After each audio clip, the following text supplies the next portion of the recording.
여러분 반갑습니다. 문은식의 옥탑방 이야기 첫 번째 시간인데요. 마음이 무척 설레이고 또 기대가 되고 그렇습니다. 많은 사람들이 이런 얘기를 합니다. 결핍이 에너지다. 그런 결핍된 게 에너지로 되었기 때문에 나도 그랬을 것이다.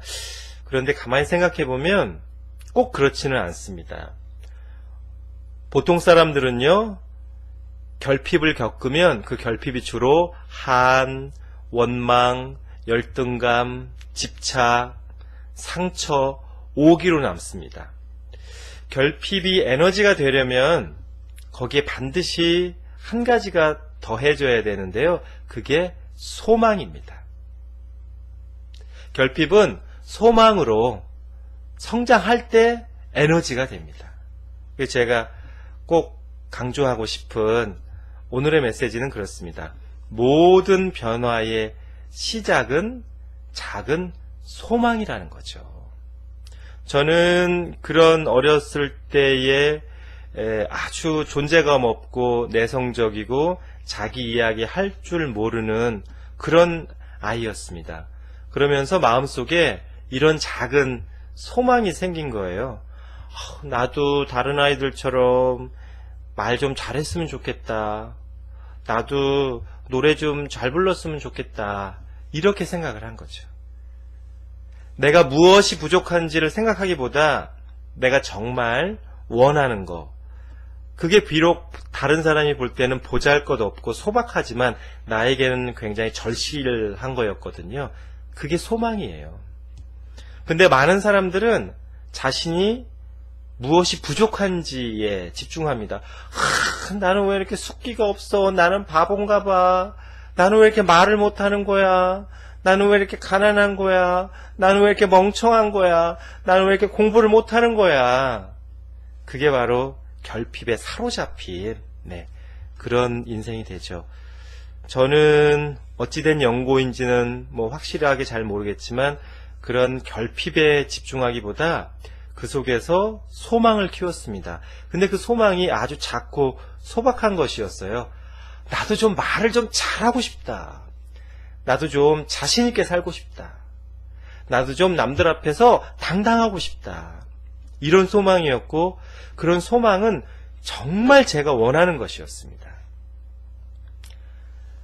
자, 여러분, 모든 변화의 시작은 작은 소망에서 시작하는 거라고 말씀을 드렸어요. 그리고 그 소망은 내가 정말 원하는 것이어야 합니다. 소망은 다 자기가 원하는 거 아니에요? 여러분, 그렇지 않습니다. 소망에는 두 가지가 있는데요. 외재적 욕구, 내재적 욕구, 이렇게 얘기를 합니다. 간단하게 외적 욕구, 내적 욕구 이렇게 이야기하기도 하고요. 또 다른 사람들은 외재적 목표, 내재적 목표, 소망이 두 개가 있다는 거예요.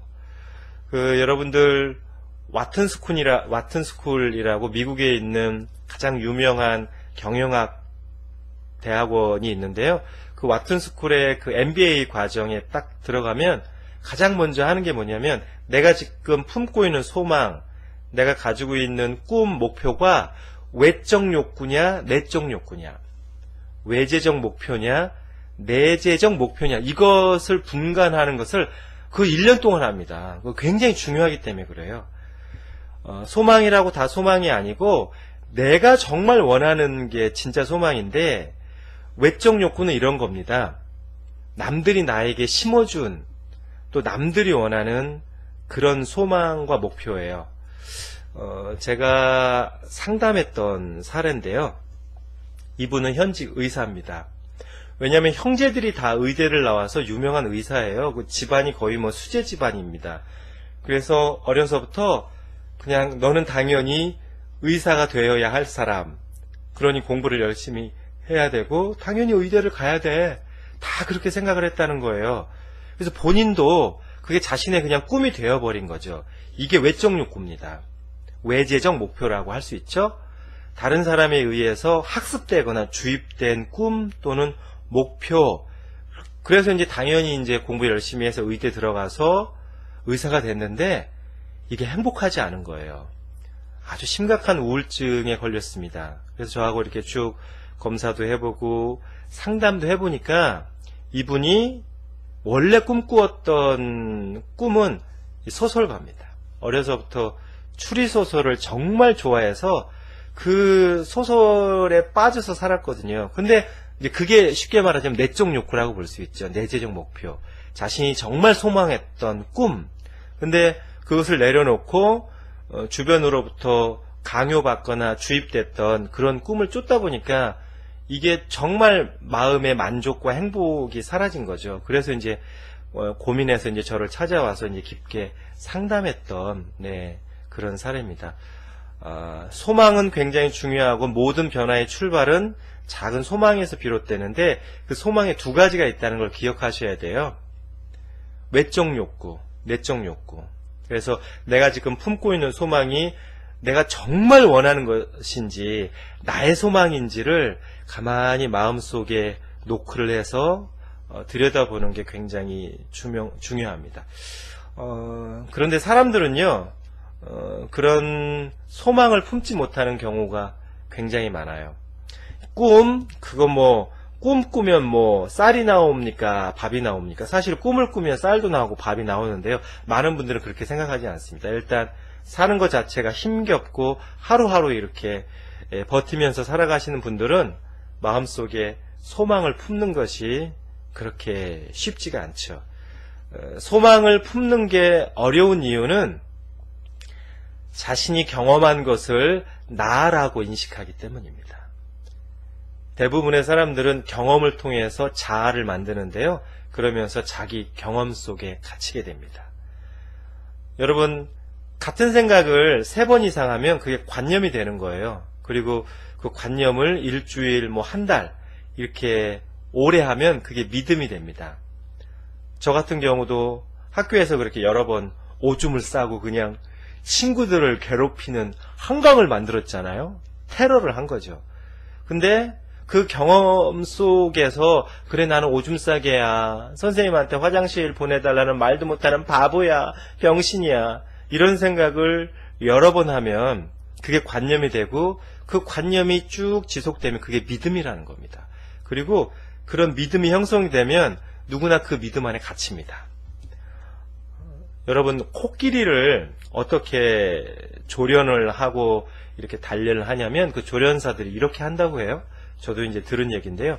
어린 코끼리를 발을 쇠사슬을 묶어서 말뚝에 메어 놓습니다. 그러면 이 어린 코끼리가 왔다 갔다 하면서 계속 그렇게 사는 거예요. 그러면 자기가 갈 수 있는 범위와 한계가 이렇게 딱 정해지잖아요. 그렇게 한참 시간이 흐른 후에 그 쇠사슬을 풀어줘도 그 코끼리는 자기 반경, 그 쇠사슬에 묶여서 다녔던 그 범위를 결코 넘어서지 않는다고 합니다. 이미 거기에 길들여지고 갇힌 거죠. 사람도 그렇습니다. 자기 경험을 통해서 생각을 만들고 그 생각을 통해서 나를 이제 묶어두게 되는 거죠. 소망을 품지 못하는 경우는 그 생각의 범위에, 그 경험의 범위에 내가 갇혀있기 때문입니다. 소망은요, 그 쇠사슬을 끊는 다이아몬드 방망이에요. 그 쇠사슬을 끊을 수 있는 거의 유일한 벼락입니다. 여러분, 그거 끊어야 해요. 그걸 끊는 순간 나는 내가 다녔던 그 길을 벗어나서 더 크고 아름답고 멋진 길로 갈 수 있습니다. 그런데 그 소망이 그렇게 거창하거나 크지 않아도 된다는 거죠.